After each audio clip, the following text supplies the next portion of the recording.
para cantarmos, orarmos, ouvirmos a palavra de Deus e sermos renovados no nosso espírito, no nosso entendimento. Eu quero ler com você uma porção da palavra de Deus que se encontra em Jeremias, capítulo 29, Jeremias, capítulo 29, versos 12 e 13.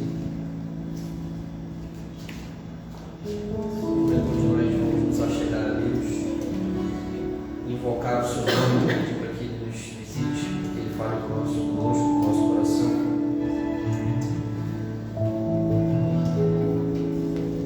Jeremias capítulo 29, versos 12 e 13, assim diz a palavra de Deus. Então me invocareis, passareis a orar a mim, e eu vos ouvirei. Buscar-me-eis e me achareis, quando me buscardes de todo o vosso coração. É isso que nós vamos fazer aqui nesse momento. E nós fazemos isso porque o Senhor nos deixou uma promessa de que nós podemos achá-lo. Nós podemos achá-lo quando nós buscamos, quando nós vamos até Ele. Talvez você esteja aqui achando que os seus esforços por ir atrás de Deus não são tão válidos.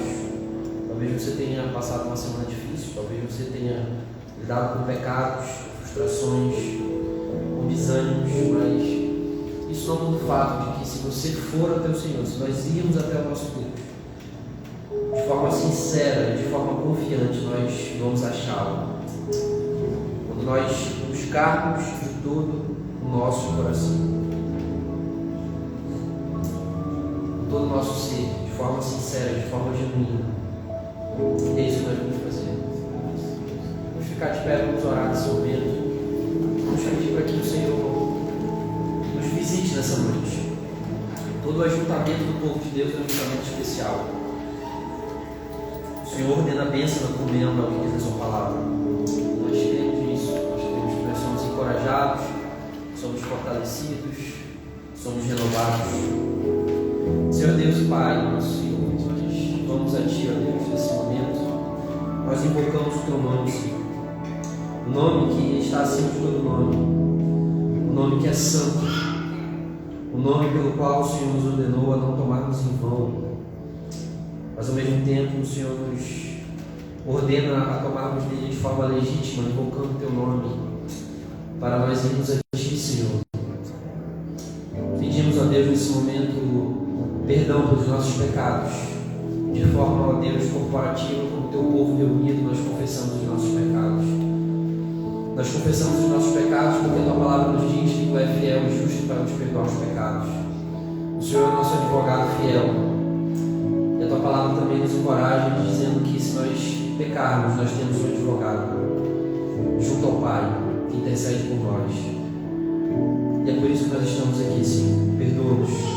Perdoa as nossas transgressões, perdoa, ó Deus, aquilo que nós fizemos, que é por ações, palavras, pensamentos, ó Deus, até as nossas boas ações com motivações erradas, com motivações egoístas, com motivações, ó Deus, que visavam a nossa própria glória, a nossa própria honra. Perdoa-nos, Senhor, e te pedimos que nessa noite o Senhor nos visite, aqueça o nosso coração, ó Deus, por meio dos cânticos, por meio da Tua palavra, por meio das orações. Ó Deus, que o Teu Espírito traga renovo a nós, aviva-nos, renova-nos, fortalece-nos. Nós precisamos de Ti, Tu és o nosso Deus, Tu és o nosso refúgio.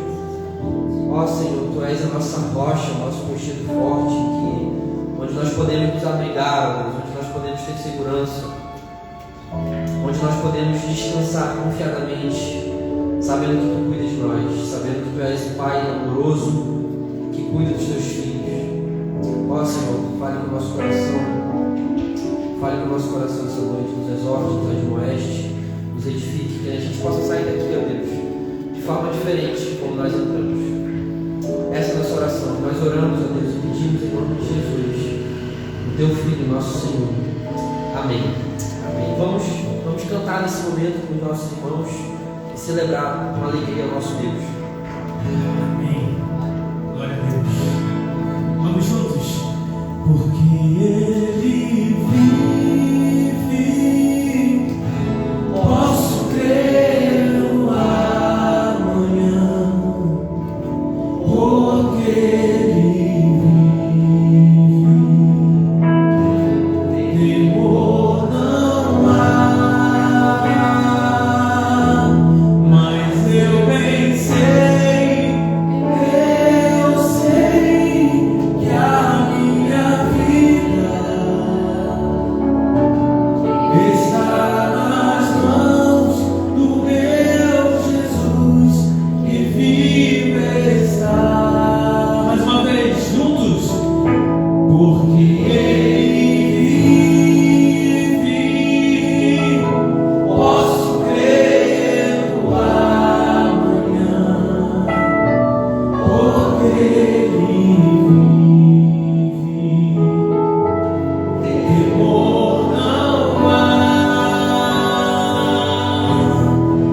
Deus enviou seu filho amado para morrer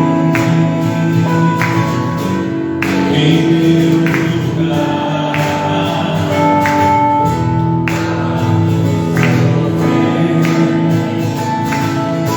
por meus pecados. Mas ressurgiu e viu com o Pai está, porque Ele vive, posso crer no amanhã, porque Ele vive, temor não há. Mas eu bem sei que a minha vida está nas mãos do meu Jesus que vive está. E quando enfim chegar a hora em que a morte enfrentarei, sem perder não, terei vitória, terei na glória o meu Jesus que vive está, porque Ele vive, posso crer,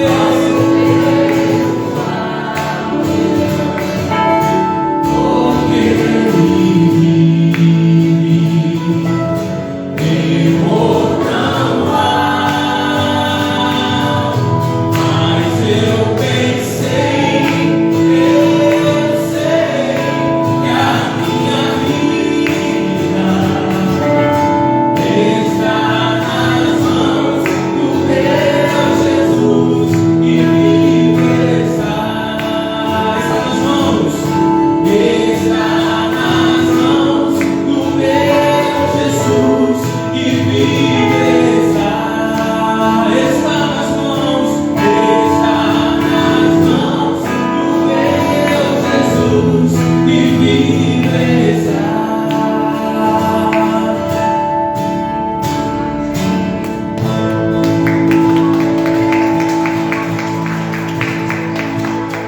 Celebramos a vida nessa noite, a vida que se estendeu a nós, que outrora nós estávamos mortos em nossos delitos e pecados, mas essa vida se estendeu a nós, porque aquele que era eterno veio em carne e morreu, mas ao terceiro dia ele ressuscitou, está à destra de Deus Pai, Todo-Poderoso, governando o seu povo.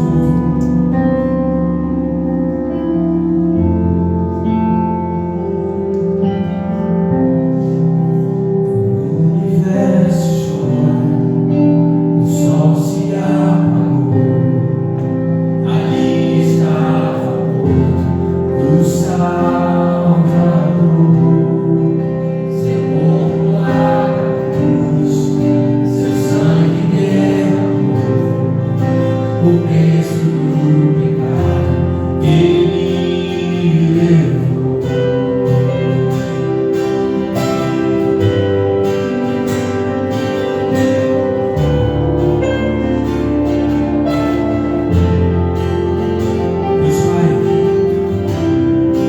Deus Pai o abandonou, cessou seu respirar, em trevas encontrou o Filho.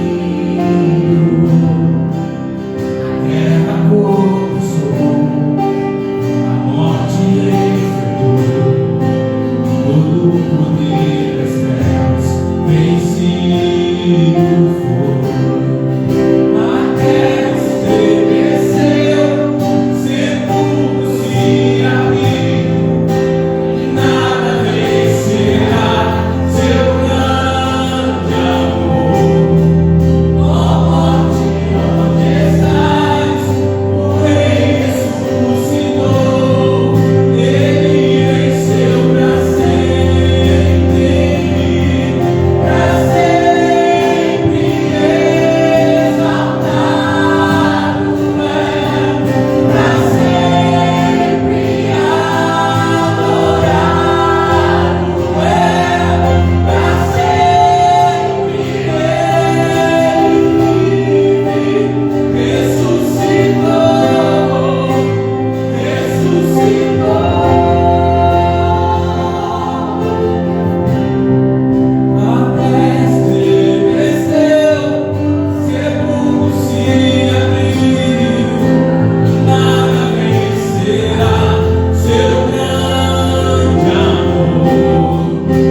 Todos vamos continuar com nossas vozes, louvando o nosso Deus,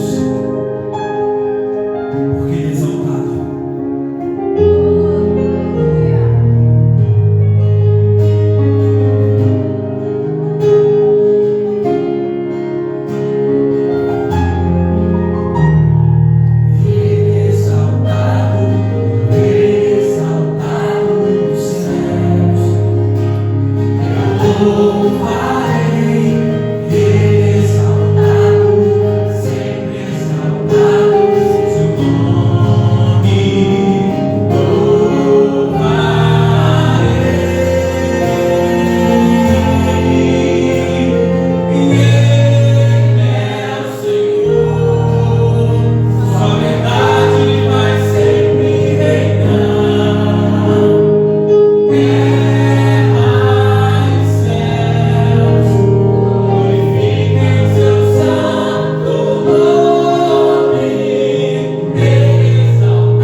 Deus é exaltado e recebeu o nome que está acima de todo nome.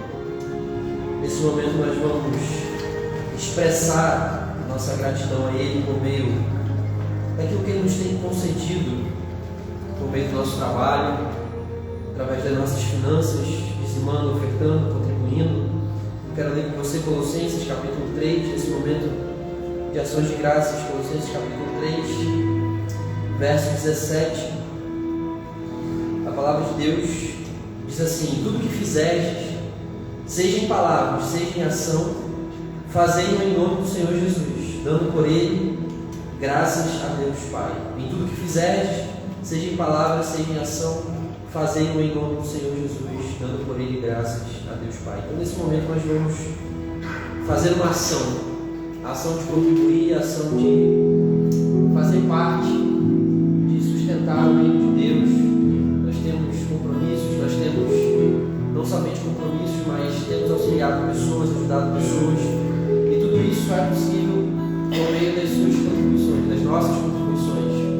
Senhor, sinta-se à vontade, faça isso com as suas graças, dando por meio de Cristo Jesus graças a Deus por tudo que Ele nos tem concedido. Vamos cantar mais uma vez para o nosso Senhor.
Meus irmãos, nesse momento em que nós estaremos orando ao nosso Deus, fazendo súplicas e intercessões pelas nossas necessidades.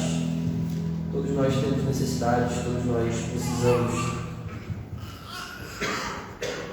de Deus, de intervenções de Deus na nossa vida. Eu quero ler com você a palavra de Deus que se encontra em Filipenses capítulo 4, versos 6 e 7. É um texto muito conhecido e é um texto também que Deus nos ordena a colocar diante dele as nossas necessidades. Filipenses capítulo 4, versos 6 e 7, assim diz a palavra de Deus: não andeis ansiosos de coisa alguma. Em tudo, porém, sejam conhecidas diante de Deus as vossas petições, pela oração e pela súplica, com ações de graças. E a paz de Deus, que excede todo entendimento, guardará o vosso coração e a vossa mente em Cristo Jesus. Então, isso nós vamos fazer. O contrário da ansiedade é fazer Deus conhecido das nossas necessidades, é fazer com que Deus conheça as nossas necessidades. Mas Lucas, Deus conhece as nossas necessidades porque Ele é onisciente, é verdade, mas Ele nos ordenou colocar diante dele. O que ele está dizendo aqui? Sejam conhecidas diante dele por meio da oração, pela oração. Pela oração. Então é isso que nós vamos fazer nesse momento. Se você tem alguma necessidade, quer seja de ordem física, quer seja de ordem espiritual, quer seja de ordem econômica, você pode vir aqui à frente. Se você precisa de uma intervenção de Deus na sua frente, na sua vida, ou você conhece alguém que precisa, você pode vir à frente, traga essa pessoa na sua memória, no seu coração, coloque diante de Deus as suas preocupações, os seus problemas, aquilo que tem te perturbado, que tem perturbado a tua alma. Por que estás abatido a minha alma? É a pergunta que o salmista faz. Não é mesmo? Nós somos ordenados por nosso Deus a colocar diante dele pela oração. E nós temos uma promessa aqui, que é a paz de Deus, que excede todo o entendimento, guarda o nosso coração e a nossa mente. Vamos orar, vamos orar. Senhor Deus, nós estamos diante de Ti, reunidos, ó Deus, diante da Tua palavra que nós acabamos de ler. O Senhor nos ensina, ó Deus, mesmo o Senhor sabendo de todas as coisas, o Senhor nos ensina a verbalizar, o Senhor nos ensina a falar, o Senhor nos ensina a colocar para fora, ó Deus, aquilo que tem nos perturbado, aquilo que nos tem tirado a nossa paz, aquilo que nos tem deixado ansiosos, aquilo, ó Deus, que nos tem alterado a nossa ordem mental, a nossa ordem emocional. Ó Senhor, esses irmãos estão diante de Ti, ó Deus, colocando diante de Ti, ó Deus, as suas necessidades pela oração, pela oração. Eu não sei, ó Deus, aquilo que eles precisam, mas Tu sabes a necessidade de cada um, Tu sabes aquilo que cada um precisa, Senhor. E nós colocamos isso diante de Ti, Senhor, colocamos cada pedido, ó Deus, cada perturbação, cada ansiedade diante de Ti, que esses irmãos lancem diante de Ti agora, Deus, que eles possam receber a Tua paz, a paz que excede todo entendimento, a paz que vai guardar seus corações e suas mentes em perfeita harmonia, em perfeita ordem, porque essa é a promessa que o Senhor nos dá na Tua palavra, e é isso que o Teu Espírito faz em nós, que habita em nós. A paz que o Senhor nos dá não é a mesma que o mundo dá, Deus, mas é uma paz de natureza espiritual, é uma paz que não pode ser abalada, é uma paz que ultrapassa qualquer tipo de entendimento. E nós pedimos nesse momento, ó Deus, que o Senhor possa intervir. Ó Deus, olhe para nós, olhe para os nossos pedidos, olhe para o nosso clamor, como um bom Pai, um Pai que cuida, um Pai que nos ouve, um Pai que nos responde. Essa é a nossa oração. Colocamos diante de Ti também o nosso pastor Emerson, que, ó Deus, está adoentado, não pode estar aqui conosco. Ó Deus, que o Senhor possa visitá-lo nesse momento, que o Senhor possa intervir em sua saúde, trazendo, ó Deus, restauração, recuperação, ó Deus. Porque nós sabemos, ó Deus, que ainda, enquanto habitamos nesse terreno, ó Deus, nesse corpo terreno, nós somos acometidos de muitos problemas por causa do pecado. Mas nós oramos porque o Senhor também é o Deus que cura, o Senhor é o Deus que restaura, que sara. E é isso que nós pedimos, ó Deus. Pedimos também, ó Deus, pela nossa igreja, pela Redentor, ó Deus, que a cada dia o Senhor continue com a Tua boa mão sobre nós, nos conduzindo, nos aperfeiçoando, ó Deus, nos transformando, nos fazendo fiéis à Tua palavra, transformando o nosso caráter, recalibrando as nossas emoções, nos trazendo maturidade, maturação. Ó Deus, oramos por cada membro aqui, pela liderança dessa igreja. Ó Deus, oramos não somente por nós, mas pelo Teu povo reunido em Cabo Frio. Ó Senhor, que o Senhor traga avivamento a essa cidade. Ó Deus, que o Teu Evangelho seja redescoberto, seja pregado, seja ensinado, que as pessoas possam nos conhecer verdadeiramente. Oramos também pelo Teu povo no Brasil, Deus, no mundo. Ó Senhor, reaviva o Teu povo, fortalece o Teu povo, ó Deus, aqueles irmãos que estão sendo perseguidos, aqueles irmãos que estão perdendo suas casas, suas famílias. Ó Senhor, nós oramos por ele, oramos para que o Teu Espírito os fortaleça, para que o Teu Espírito, ó Deus, faça-nos permanecer de pé diante da tribulação, diante da angústia, Senhor. Essa é a nossa oração. Oramos pelas autoridades do nosso país, quer de instâncias municipais, estaduais, federais. Nós sabemos que toda autoridade, ó Deus, recebeu a autoridade de Ti. Nós oramos para que esses homens, ó Deus, possam Te conhecer, para que eles possam conhecer a Tua lei, para que eles possam governar com justiça, Senhor, com equidade, Deus, para que eles possam se arrepender dos seus pecados de corrupção, de roubo, ó Deus, de lavagem de dinheiro, para que esses homens possam conhecer a tua justiça, Deus. Essa é a nossa oração. Isso é o que nós pedimos em nome de Jesus, teu Filho, nosso Senhor. Amém. Pode se sentar.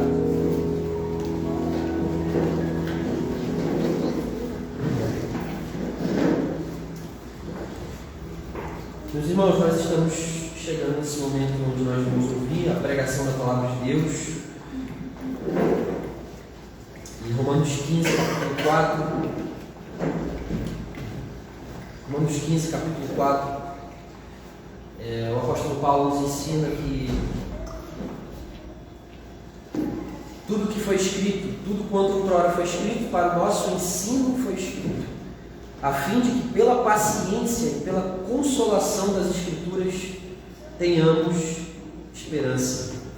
Tudo quanto outrora foi escrito para o nosso ensino foi escrito, a fim de que pela paciência e pela consolação das Escrituras tenhamos esperança. Deus nos deixou a Escritura, que é a sua palavra, nós reconhecemos que ela é a sua palavra para o nosso ensino e para que pela paciência e pela consolação que as Escrituras nos dão, a gente possa ter esperança. Esperança.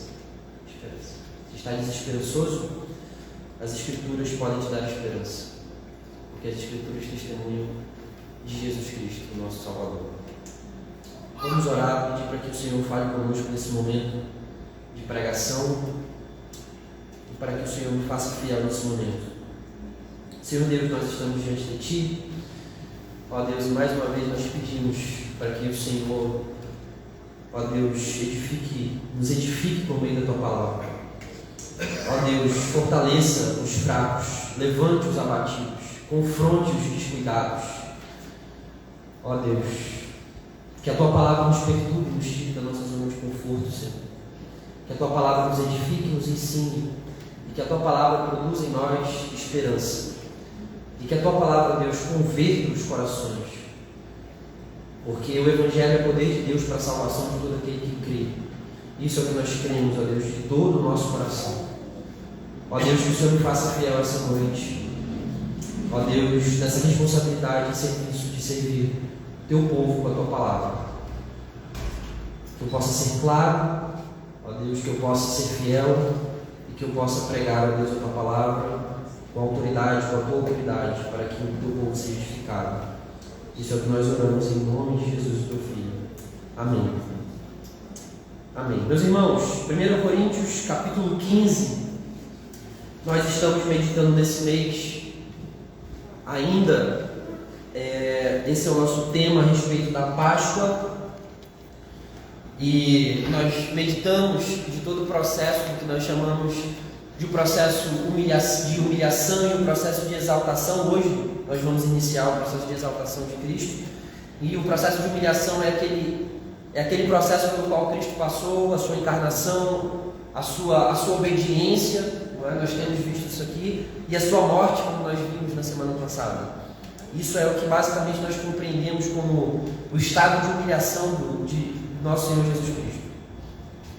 Mas hoje nós iniciaremos aquilo que nós chamamos de estado de exaltação, e talvez o texto mais explícito no que se refere a esses dois estados é Filipenses. Você não precisa abrir, eu vou ler aqui.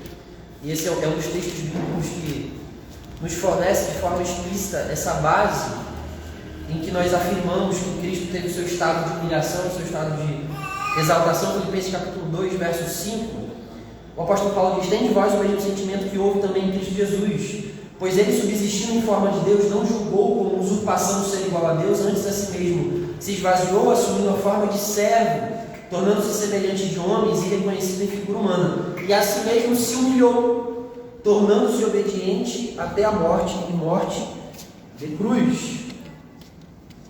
Mas não para por aí. No verso 9, o apóstolo Paulo diz: "Pelo que também Deus o exaltou sobremaneira, e lhe deu o nome que está acima de todo nome, para que ao nome de Jesus se dobre todo o joelho nos céus e na terra e debaixo da terra, e toda língua confesse que Jesus Cristo é o Senhor, para a glória de Deus Pai." Então, esse texto de Filipenses aqui fornece a base disso que nós chamamos de estado de humilhação e estado de exaltação da pessoa de Jesus Cristo.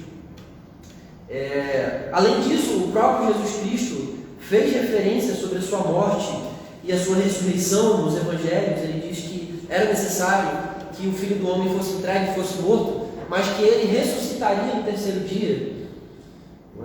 E a morte não é, isso é muito importante, porque a morte não é o último ato de Cristo. A morte não é o último ato de Cristo. Se assim fosse, se a morte de Cristo fosse o último ato redentivo da obra da pessoa de Cristo, nada do que cremos e nada do que fazemos teria sentido. Não faria sentido nós estarmos aqui, não faria sentido nós orarmos, não faria sentido nós cantarmos, não faria sentido nós pregarmos, nada disso faria sentido. Porque Cristo ainda estaria morto. Morto. É por isso que eu dei o tema dessa mensagem de hoje, a ressurreição de Cristo, o coração da fé cristã.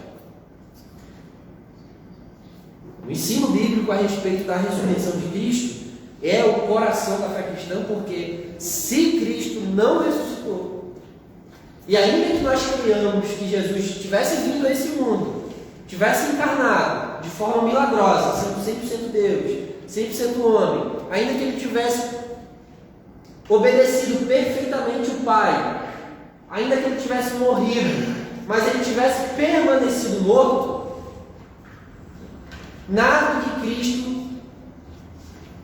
Cristo fez teria validade, teria propósito, teria sentido. A fé cristã, o Evangelho, só tem valor por causa de um Cristo vivo. Por causa de um Cristo vivo. Um Cristo que matou a morte. O Cristo que matou a morte, não é isso que Paulo fala? Que ele derrotou a morte. Então, esse é um ensino muito precioso e fundamental da fé cristã, e nós vamos ver aqui as implicações que se tem esse ensino e o quanto ele é indispensável e o quanto ele é fundamental da nossa fé.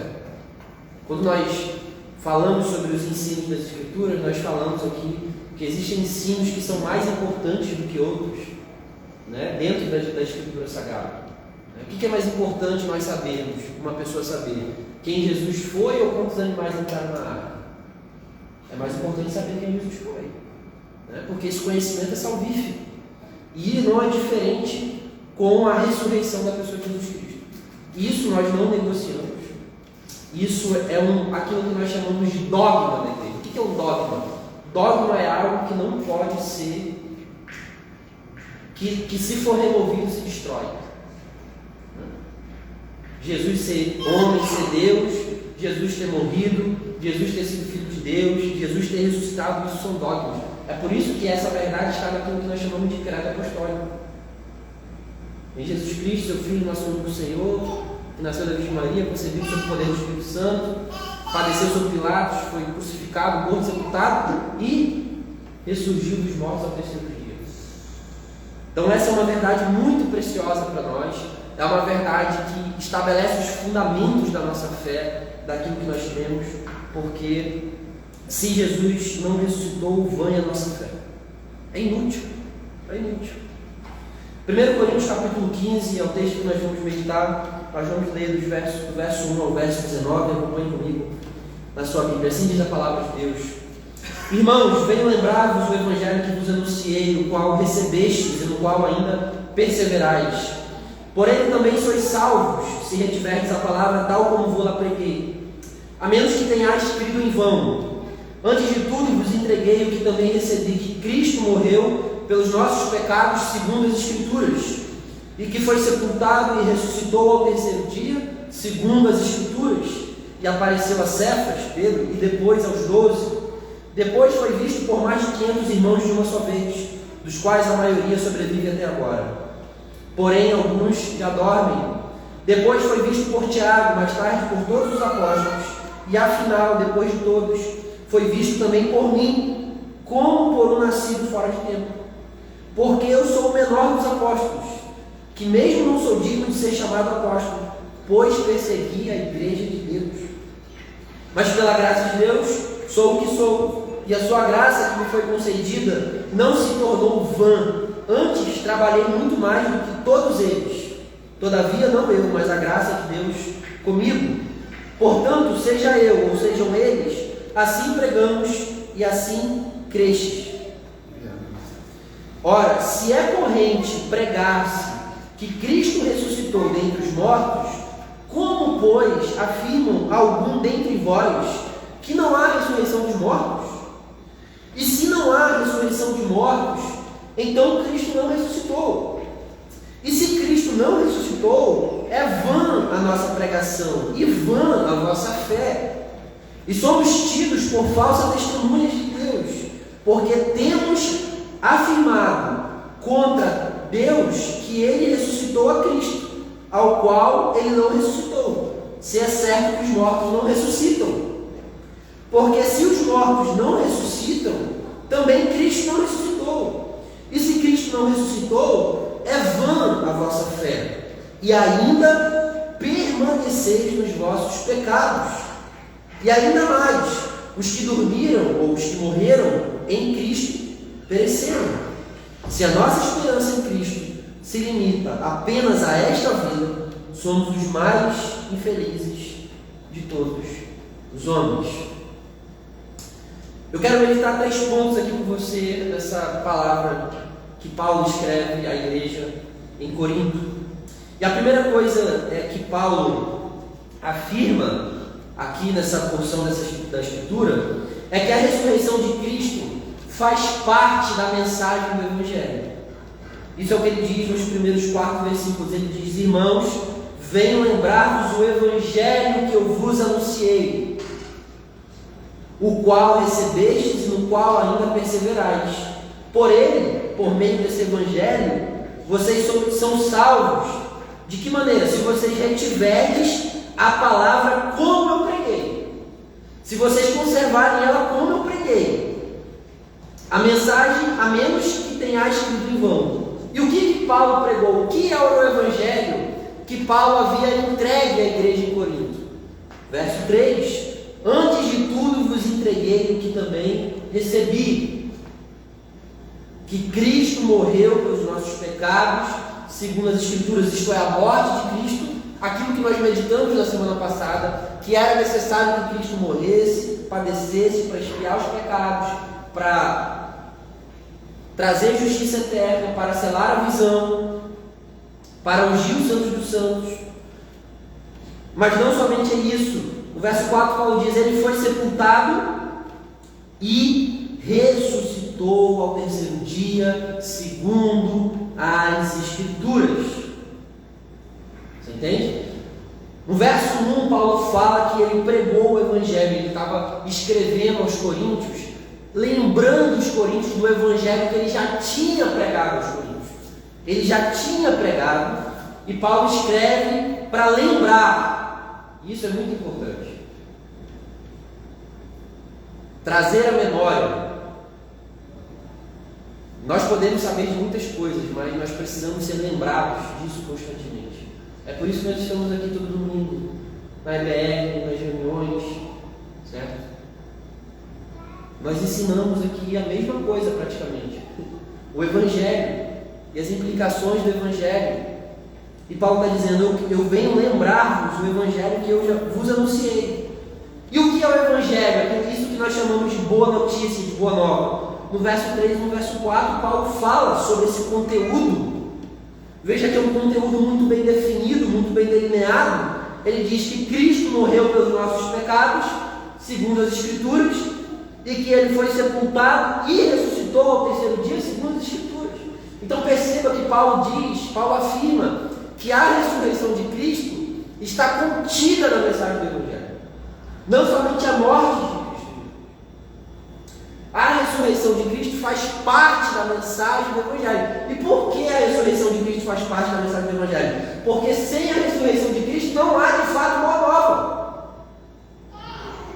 Não há de fato perdão dos pecados. Não há de fato reconciliação com Deus.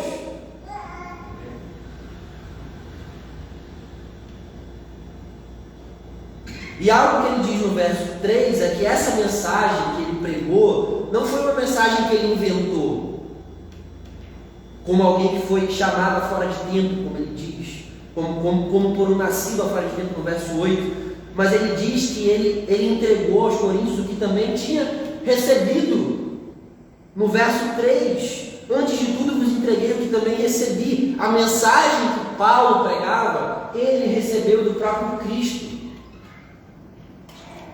Isso ele fala em Gálatas capítulo 1.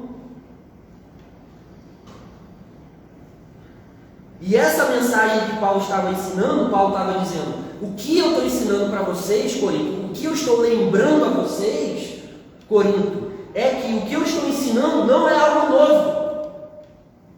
O que eu estou ensinando não é algo que eu inventei, mas é algo que as Escrituras já haviam prometido. É o que ele diz no verso 3, que Cristo morreu pelos nossos pecados, segundo as Escrituras, e que ele foi sepultado e ressuscitou ao terceiro dia, segundo as Escrituras. Que Escrituras são essas, meu irmão?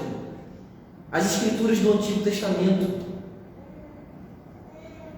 Paulo está dizendo: o que eu estou ensinando para vocês, que esse homem chamado Jesus de Nazaré, que viveu alguns poucos anos atrás, e que os outros apóstolos ensinaram, o que eu estou ensinando como alguém nascido fora de tempo, chamado fora de tempo, não é algo que eu inventei da minha cabeça, mas era o que as Escrituras afirmavam. Então veja, o Salmo capítulo 16, isso é muito interessante porque na semana passada eu falei isso, que muitas pessoas acham que algumas verdades a respeito de Cristo não são coisas exclusivas do Novo Testamento, mas não. Você vê que Salmo 16, 8 e 10, olha o que o salmista diz, é um salmo messiânico. Bendigo o Senhor, Salmo 16, a partir do verso 7. Bendigo o Senhor que me aconselha, pois até durante a noite o meu coração me ensina. O Senhor tenho sempre a minha presença, estando Ele à minha direita não seria abalado. Alegra-se, pois, o meu coração e o meu espírito exulta. Até o meu corpo repousará seguro, pois não deixará a minha alma na morte, nem permitirás que o teu santo veja corrupção. Veja, isso é um texto do Antigo Testamento. Daniel, se você for para Daniel capítulo 12, o profeta Daniel também fala sobre a verdade a respeito da ressurreição, ainda na antiga dispensação, ainda na antiga aliança. Daniel capítulo 12, verso 2, Daniel diz: muitos dos que dormem no pó da terra ressuscitarão, uns para a vida eterna e outros para a vergonha e horror eterno.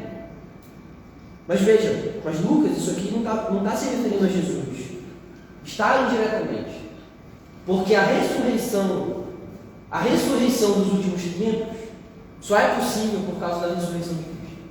Isso é o que nós vamos ver mais um pouco para frente, 1 Coríntios capítulo 15. Por isso que o apóstolo Paulo fala que Cristo é a primícia dos que dormem. O que é a primícia? Ele é o primeiro. Ele foi o primeiro que ressuscitou. E é fundamentado nessa verdade da ressurreição de Cristo que nós temos a esperança que nós seremos ressuscitados. Então essa verdade da ressurreição, a respeito da ressurreição contida na mensagem do Evangelho, que Jesus também pregou durante o seu ministério terreno, se você abrir em Marcos capítulo 10, o próprio Jesus Cristo afirma isso, em Marcos capítulo 10, verso 32 e 34.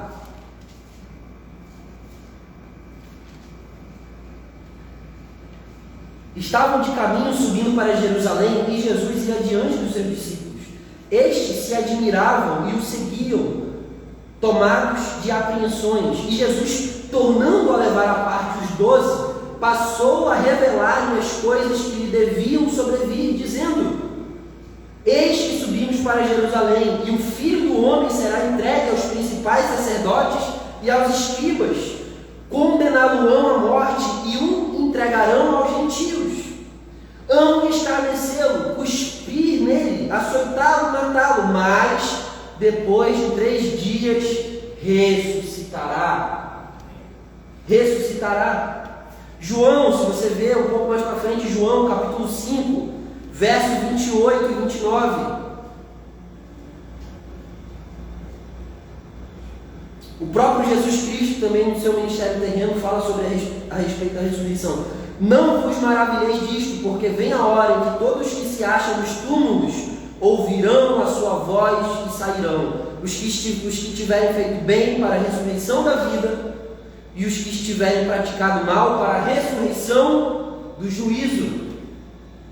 Então, Jesus também ensinou a respeito da ressurreição. As escrituras do Antigo Testamento ensinavam a respeito da ressurreição dos mortos, a respeito da ressurreição de Jesus como Messias, como Filho de Deus. O próprio Jesus Cristo, durante o seu ministério terreno, ensinou a respeito da ressurreição, da sua ressurreição, e ele enviou seus 12 apóstolos para ensinar o quê? Tudo aquilo que ele tinha ordenado, e uma das coisas que ele tinha ordenado era a ressurreição, a sua ressurreição. Se você for em Atos capítulo 2, versos 22 e 28, você vai ver Pedro pregando aos judeus.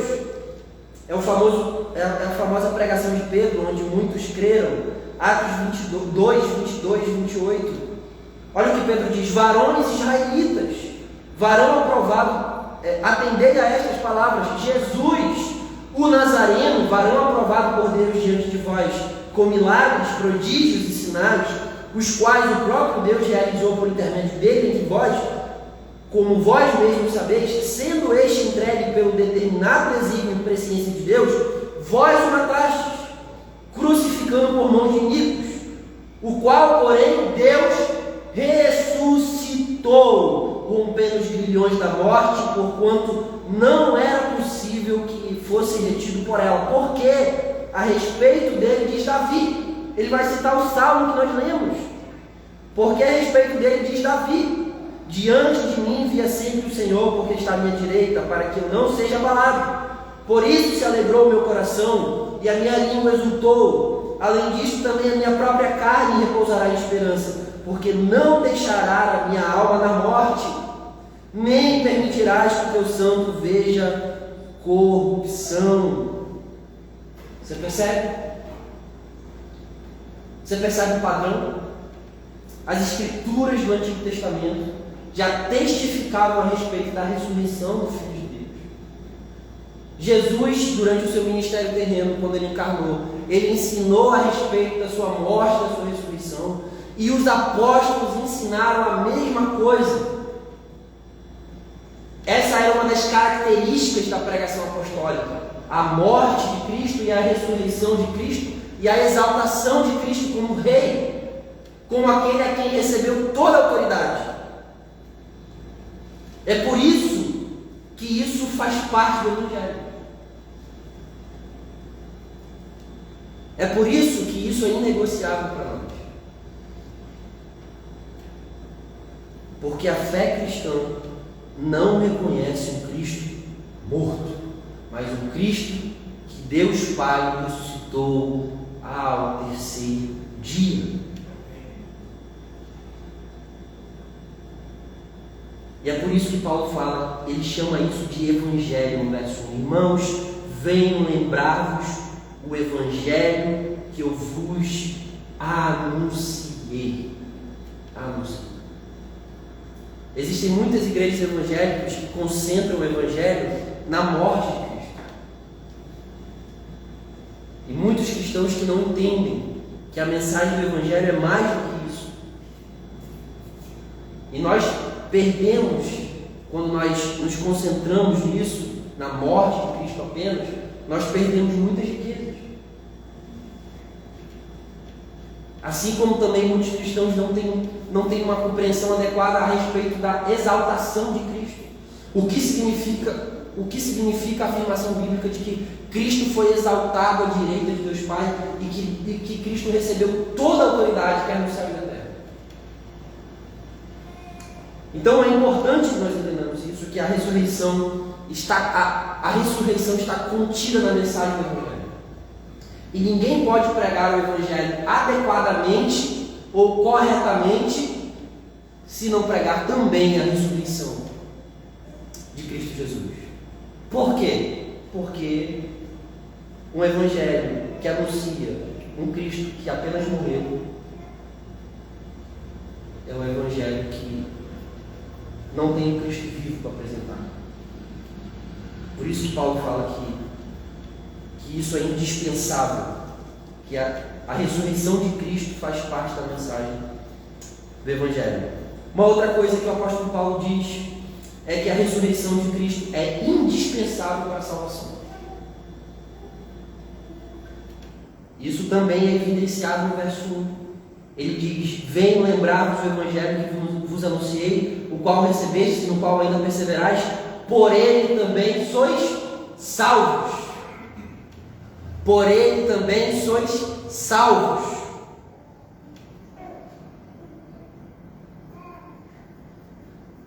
Ninguém pode ser um cristão sem crer que Cristo ressuscitou. Ninguém. A pessoa pode crer numa série de outras coisas verdadeiras que a Bíblia ensina, mas se ela não crê que Cristo ressuscitou de fato dos mortos, ela não pode ser um cristão.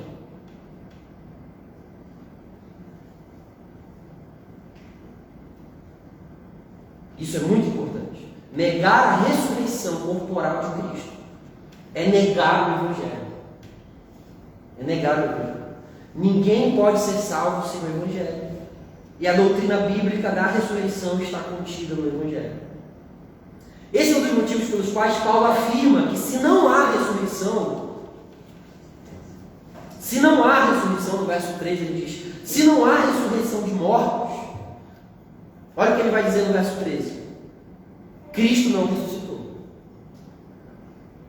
E veja que muitos dos desafios que nós enfrentamos como igreja, de falsos ensinos do nosso tempo, a igreja do primeiro século também já estava enfrentando. Paulo escreve isso aqui justamente porque haviam alguns irmãos lá da igreja de Corinto que estavam sendo seduzidos por ensinos que negavam essa verdade. Olha no verso 12 que Paulo diz: se é corrente pregar-se que Cristo ressuscitou dentre os mortos, ou seja, se é corrente, em que sentido se é corrente? Olha, essa tem sido a pregação. Essa tem sido a pregação do Antigo Testamento, essa foi a pregação de Jesus, essa tem sido a pregação dos apóstolos, isso é o que nós temos ensinado a vocês. Se é corrente, se é costume pregar que Cristo ressuscitou, como pois afirmam alguns dentre vós que não há ressurreição dos mortos. Então veja, perceba que lá na igreja de Corinto haviam alguns irmãos que estavam crendo e ensinando que não havia ressurreição dos mortos. É o que ele diz aqui no verso 11. Como, pois, afirmam alguns dentre vós que não há ressurreição dos mortos. Certo? Então, ali já no primeiro século, você percebe o problema que estava havendo na igreja de Corinto. Já haviam algumas pessoas em Corinto negando a realidade da ressurreição, negando a doutrina bíblica a respeito da ressurreição. E qual era a implicação disso? Paulo diz: bom, se não há ressurreição, se vocês estão aí crendo que não existe ressurreição, olha o que Paulo vai dizer no verso 13. Bom, se não há ressurreição, então Cristo não ressuscitou. Se vocês não creem em ressurreição de mortos, então Cristo não pode ter ressuscitado. Essa é a primeira consequência, no verso 13. No verso 14 ele diz: vã é a nossa pregação, é inútil pregar. É inútil pregar se vocês não creem nisso. É inútil a fé que vocês têm. É inútil. Não serve para nada. Se vocês acham que não existe ressurreição e que Cristo não ressuscitou, então a fé de vocês é inútil. A nossa pregação é inútil. No verso 17, Paulo diz: se vocês não creem nisso, então vocês ainda estão nos vossos pecados.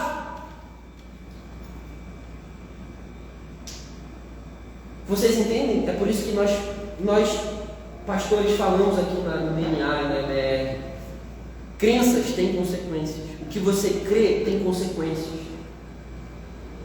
E é isso que Paulo está trabalhando aqui. Vocês não creem que não há ressurreição? Ok. Então vocês ainda estão nos pecados de vocês não foram perdoados. A fé de vocês é inútil, a nossa pregação é inútil, porque no fim das contas, no fim do dia, Cristo não ressuscitou. E no verso 18 ele diz: e aqueles que já morreram em Cristo pereceram. Ou seja, os cristãos que morreram crendo em Jesus, se de fato não há ressurreição, eles pereceram. Não há esperança para eles.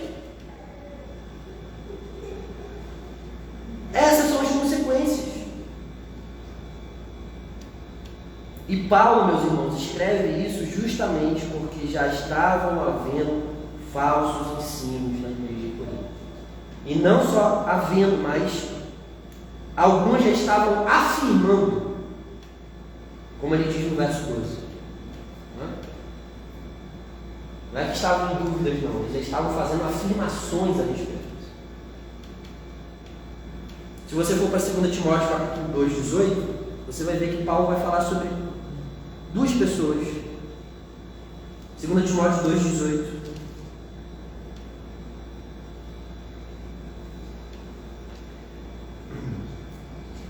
Olha o que Paulo vai falar sobre a Timóteo. Vou ler a partir do 17. Além disso, a linguagem deles corrói como câncer, entre os quais se incluem Himeneu e Fileto. Estes se desviaram da verdade, asseverando, afirmando que a ressurreição já se realizou e estão pervertendo a fé de alguns. Aqui é um problema inverso. Eles estavam dizendo que a ressurreição já tinha se realizado. Mas veja, olha a linguagem que Paulo utiliza para se referir. Timóteo tinha que evitar esses homens, porque a linguagem deles corrói como câncer. Você entende? Falsos ensinos corroem como câncer. Não brinque com isso. E aí ele diz que quando eles afirmam isso, eles se desviaram da verdade. É o que Paulo diz. Esses homens se desviaram da verdade. E esses homens estão pervertendo a fé de alguns. Pervertendo a fé de alguns. Então isso é muito importante, meus irmãos. A ressurreição de Cristo é um dos ensinos bíblicos que mantém a fé de pé ou derruba. Ou a derruba. E existem muitas pessoas no nosso tempo, principalmente no século XX, por causa das infiltrações de filosofias na igreja, que não negam que Cristo ressuscitou. Mas eles dizem que essa ressurreição é espiritual. Jesus ressuscitou no coração dos discípulos. Não que Jesus ressuscitou de fato corporalmente, não que o corpo de Cristo saiu do túmulo. Muito cuidado com isso. Muito cuidado. E é isso que Paulo está nos alertando aqui. Porque a ressurreição de Cristo sustenta a nossa fé, sustenta a nossa pregação, sustenta o nosso culto, sustenta tudo. Porque se Cristo está morto ainda, nós ainda estamos nos nossos pecados. E por que tudo isso é inútil? Por que pregar é inútil? Se Cristo está morto, não tem esperança de perdão. Que sentido faz nós comermos, participarmos da mesa, comermos do pão, bebermos do cálice, se Cristo está morto? Se Ele não ressuscitou? Nenhum. Isso não tem significado nenhum. Tudo no Evangelho só tem significado à luz de um Cristo vivo, à luz de um Cristo ressurreto, à luz de um Cristo que venceu a morte. É por isso que nós cremos, pregamos e ensinamos sobre isso. Por isso. Porque o nosso Salvador está vivo. Eu sei que o meu Redentor vive. Eu sei em quem tenho crido. É o que Paulo afirma.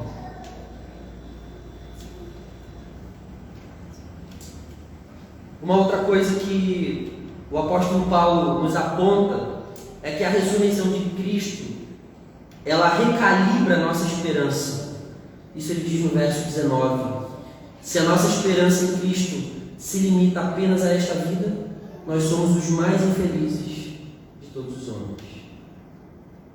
Ou, em outras traduções, nós somos os mais miseráveis de todos os homens.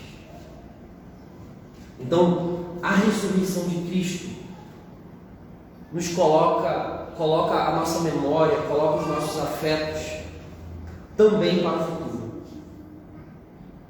A ressurreição de Cristo nos mostra que, embora as coisas aqui, nessa ordem, ainda sejam imperfeitas, ainda sejam desordenadas pelo pecado, contaminadas pelo pecado, a ressurreição de Cristo nos aponta para uma nova ordem, a ordem da nova criação.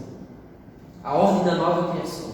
Deus está fazendo novo todas as coisas. Aquele que está em Cristo, nova criatura é. E as coisas velhas se passaram. Deus está renovando todas as coisas por meio da ressurreição de Cristo Jesus. E isso deve nos servir de alento, de consolo, de encorajamento enquanto nós vivemos aqui. Muitas das vezes nós permanecemos desanimados, somos desanimados, acometidos, frustrados de muitas coisas que nos acontecem. Mas a ressurreição de Cristo traz alento no nosso coração, porque ela nos aponta para a realidade de que um dia nós vamos morrer, mas esse não vai ser o ponto final da nossa história, mas nós vamos ressuscitar dos mortos. E nós vamos habitar no novo céu e na nova terra com o Senhor Jesus Cristo. E isso tudo só é possível porque Cristo ressuscitou dos mortos. De tal forma que quem espera apenas nesta vida, é o que o apóstolo Paulo diz no verso 19. Se a nossa esperança se limita, não é errado você ter esperança nessa vida. Não é errado. Ok? Não é errado você sonhar, não é errado você ter expectativas, não é errado você fazer planos, não é errado você ter esperança. Nada disso é errado. Mas se a sua esperança está condicionada apenas aqui e agora, você é um homem miserável. É isso que Paulo está dizendo. Você é uma pessoa miserável. Você é uma pessoa infeliz. E por que Paulo diz isso? Por que Paulo diz isso? Porque essa ordem da qual nós vivemos não pode nos dar satisfação plena, perfeita e final. Não pode nos confortar. Nós podemos deitar nossa cabeça no travesseiro, nós cristãos, podemos deitar a nossa cabeça no travesseiro depois de passar por uma semana vendo só tragédia no jornal,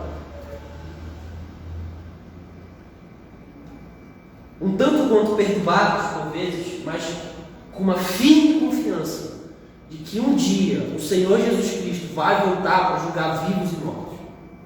E um dia o Senhor Jesus Cristo, que foi ressuscitado por Deus Pai, irá julgar esse mundo com justiça. Se nós não cremos em Jesus, eu não sei como nós poderíamos manter a nossa lucidez, sabendo que acontece cada coisa no mundo, que muitas coisas dessas que acontecem acabam impunes. Certo?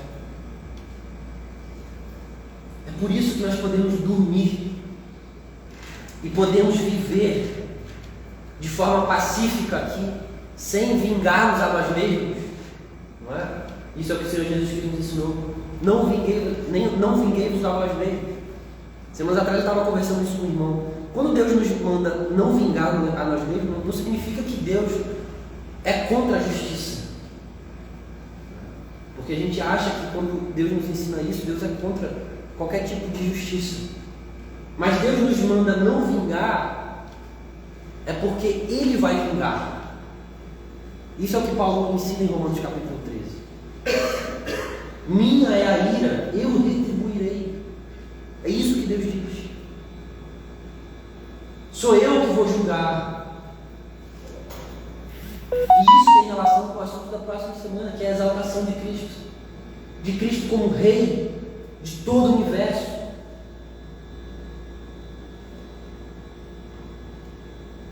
Mas essa verdade deve nos consolar, meus irmãos. Você pode estar aqui desanimado, triste, porque você sofreu alguma injustiça. Porque você está sofrendo alguma injustiça. Pode ser do seu marido, pode ser do seu filho, pode ser da sua família, pode ser do seu patrão. Quem quer que seja. Mas lembre-se disso. Se você espera em Cristo apenas nesta vida, você vai ser infeliz. Você vai ser miserável. Essa vida não consegue dar conta. Essa ordem da qual nós participamos aqui, desse mundo, dessa realidade caída, por causa do pecado, não consegue dar conta. É por isso que a nossa esperança tem que estar no futuro. Porque um dia, nós esperamos o retorno do nosso Senhor Jesus Cristo. E Ele não vai vir mais como um cordeiro, que foi morto, foi morto sendo mudo, sem dar nem pio, sofreu injustiça, foi escorraçado, cuspido, traído. Cristo não vai vir mais dessa forma. Cristo vai vir como um juiz para julgar. E os homens um dia estarão diante dele. Nós estaremos diante dele. E ele vai fazer nova todas as coisas. Isso é o que Paulo diz. Nutra essa expectativa, nutra essa esperança do novo céu e da nova terra, da nova criação. Nutra. Olhe para a ressurreição de Cristo, porque a ressurreição de Cristo mostra para nós de que Deus está restaurando todas as coisas. Deus está restaurando todas as coisas.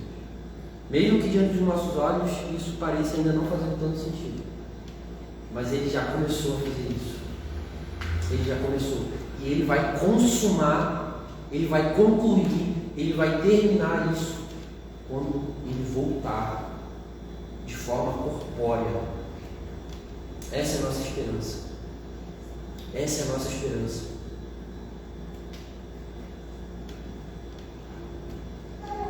E isso é muito importante para a nossa fé. Isso é o que sustenta a nossa fé. Isso é o que possibilita essas verdades testemunhais dos apóstolos, daqueles que viram Cristo. Quando ele diz no verso 6, ele foi visto por mais de 500 irmãos de uma só vez, dos quais a maioria ainda vive. Essa é a verdade que possibilita a gente cantar, porque Ele vive. Posso crer no amanhã, porque Ele vive, temor não há. Mas eu sei que a minha vida está nas mãos do meu Jesus, que vivo está. Vivo está. Se você é um cristão, você está nas mãos de Jesus. Você está nas mãos do Cristo vivo, do Cordeiro ressuscitado. E isso é segurança, isso é paz, isso é alento, isso é conforto.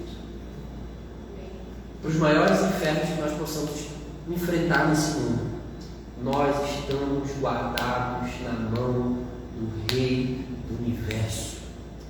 Nós estamos guardados nas mãos do Filho de Deus.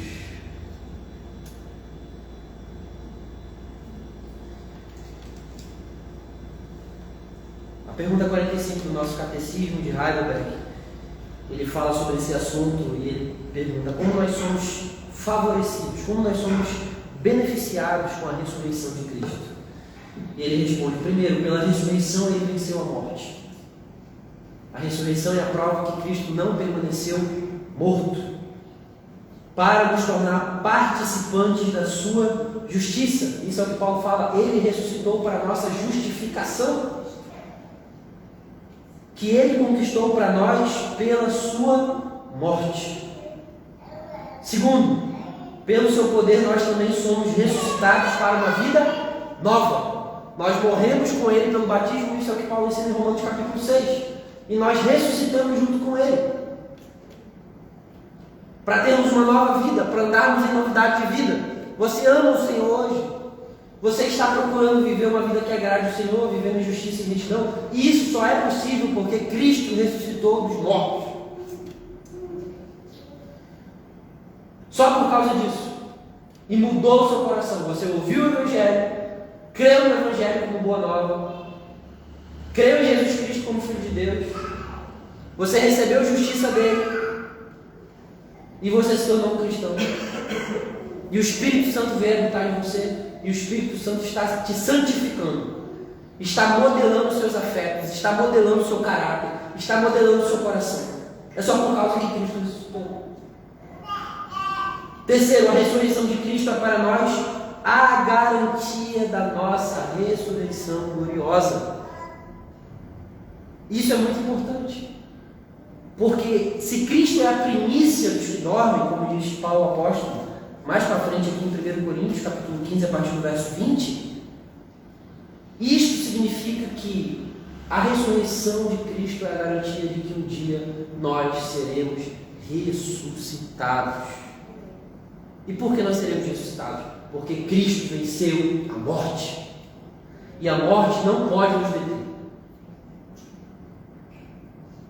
Todos os homens serão ressuscitados, como nós lemos em João capítulo 5. Jesus fala: alguns ressuscitarão para a vida eterna e outros ressuscitarão para o juízo eterno.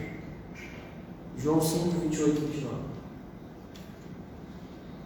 Então a ressurreição de Cristo é esse fato garantidor de que um dia nós iremos morrer, mas nós não permaneceremos mortos. E a ressurreição é um consolo para nós diante da morte. Existem muitos cristãos hoje que não sabem lidar com o luto porque eles perderam de vista a doutrina da ressurreição. Porque eles perderam de vista a riqueza do ensino bíblico da ressurreição.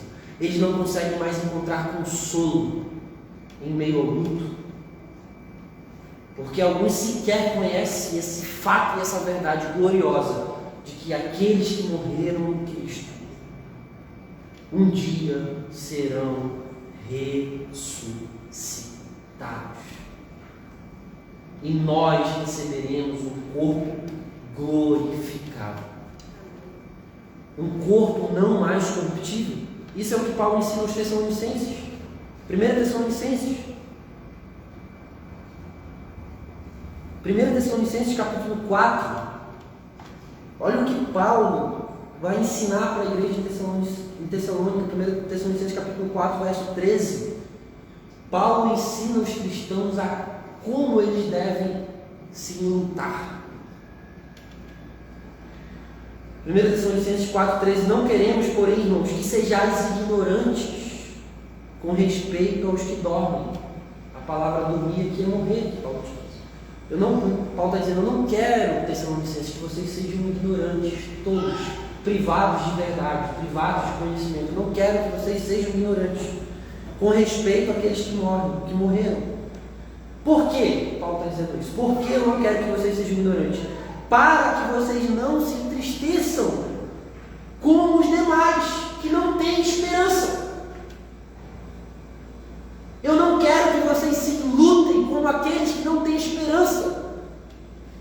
Eu não quero que vocês fiquem tristes da mesma maneira que aqueles que não têm esperança. Vocês podem se entristecer, porque perdas são dolorosas, mas não como aqueles que não têm esperança.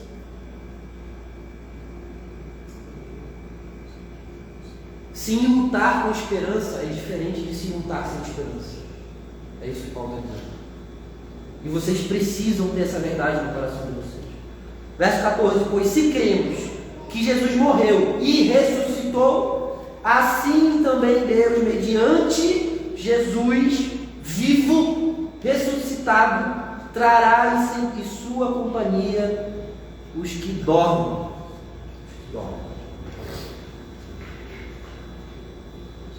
Risque isso daí na sua vida. Marque isso aí quando você perder alguém. Quando você perder um irmão. Lembre-se dessas verdades. Não se entristeça como os demais que não têm esperança. Porque isso é uma breve pausa para o encontro que acontecerá daqui a algum tempo, breve tempo, que será eterno.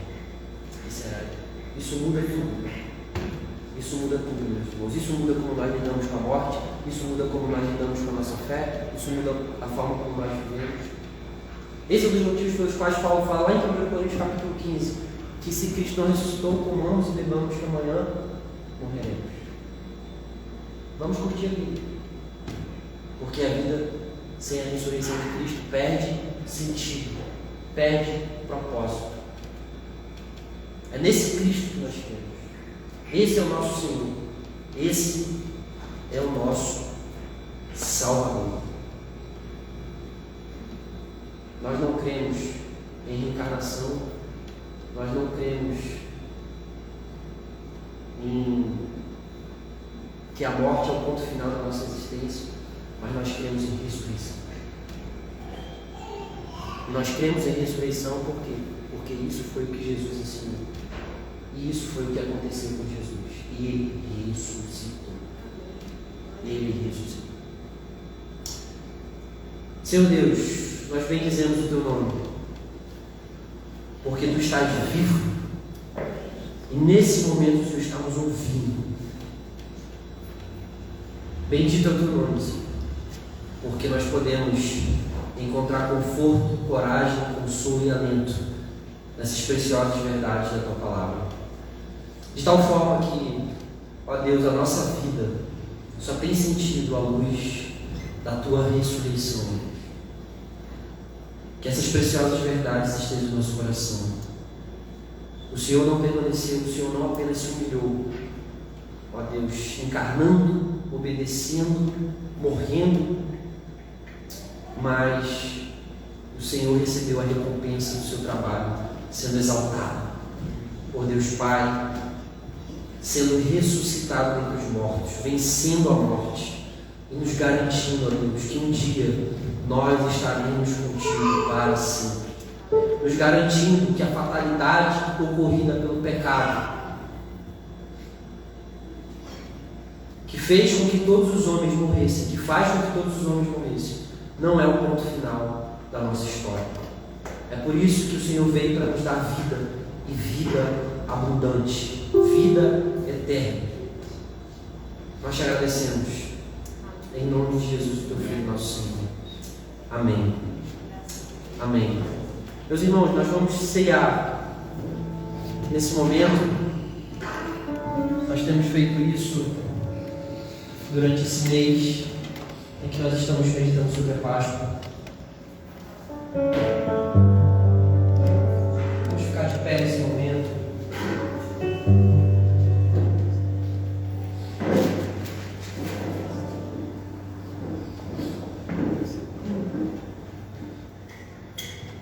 Essa é a mesa do Senhor, e nós fazemos isso porque o Senhor Jesus Cristo instituiu o sacramento da ceia. E nós cremos que isso não é apenas um memorial, mas é também um banquete espiritual, no qual nós somos alimentados e nutridos espiritualmente.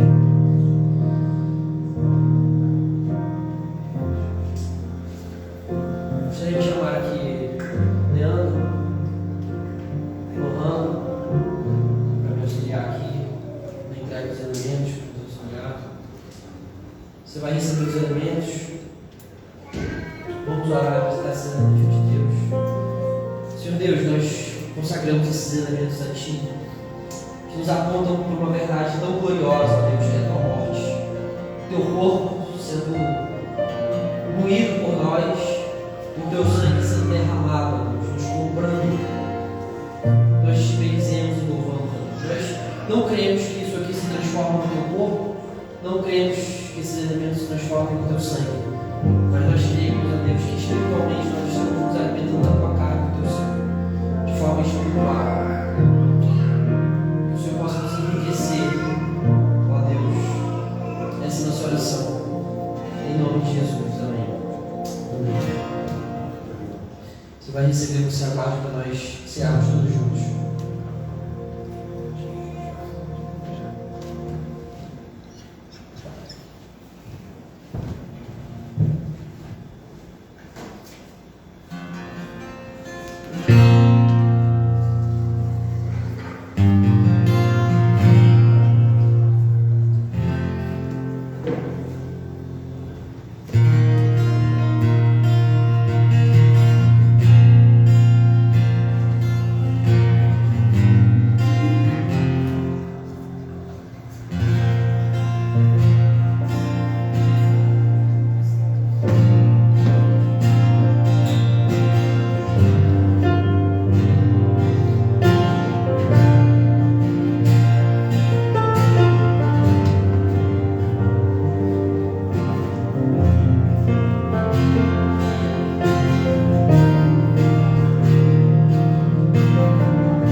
Obrigado, Senhor. Comamos juntos.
obrigado, Senhor. Tomamos juntos.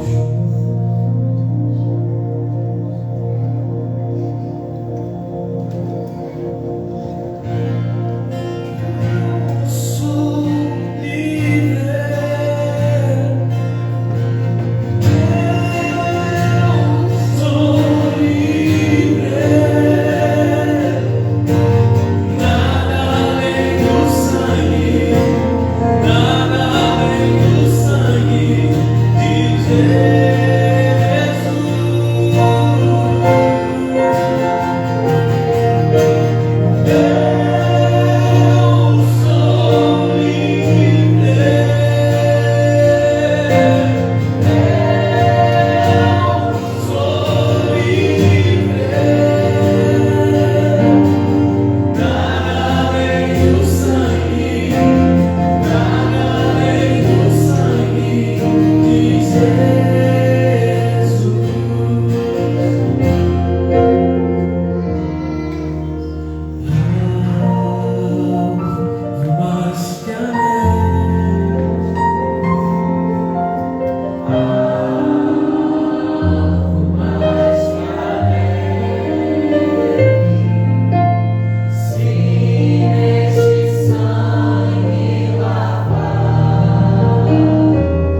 mensagem, visitem, né? Muitas pessoas têm ficado comigo, né? Mas é isso, é para justificar a ausência dele aqui hoje conosco, ok? Bom, nessa semana, quinta-feira às 20 horas, nosso pequeno grupo, nós vamos meditar aqui. Nós temos feito isso, né? No assunto da pregação. Você é muito bem-vindo, você é convidado, você é muito bem-vindo. Tomamos um café, conversamos. Na sexta-feira, o Red Team, que é o encontro com os adolescentes, às 19h30, na casa do Ulisses, ok? Qualquer dúvida, é só nos procurar, o pastor e passa o endereço. Sábado às 3 horas nós estamos tendo um treinamento de liderança, né? Agora, como mencionado na semana passada, nós vamos fazer isso de forma semanal, ok? Então, opa, coisa dobra aí. Sábado, 29/4, às 20 horas, reunião das mulheres. Todas as mulheres, é sábado que vem, né? Sábado que vem, olha isso. 29/4. Ok? As mulheres estão convidadas, não intimadas. Certo? Domingo, às 18 horas, na CBR, nós temos estudado o exercício da piedade e às 19h30 o nosso culto público. Ok? É isso, mais alguma coisa? Não, né? Ok, Deus abençoe a todos, boa semana a todos. Temos 2 visitantes aqui, né? Visitantes mais ou menos, porque não é a primeira vez que ela vem, né? É a primeira vez? Então é a primeira vez, estou visitante mesmo. Seja muito bem-vindo, sinta-se à vontade. E tem um café ali na noite. A igreja vai conversar certamente com vocês e dar um abraço em vocês.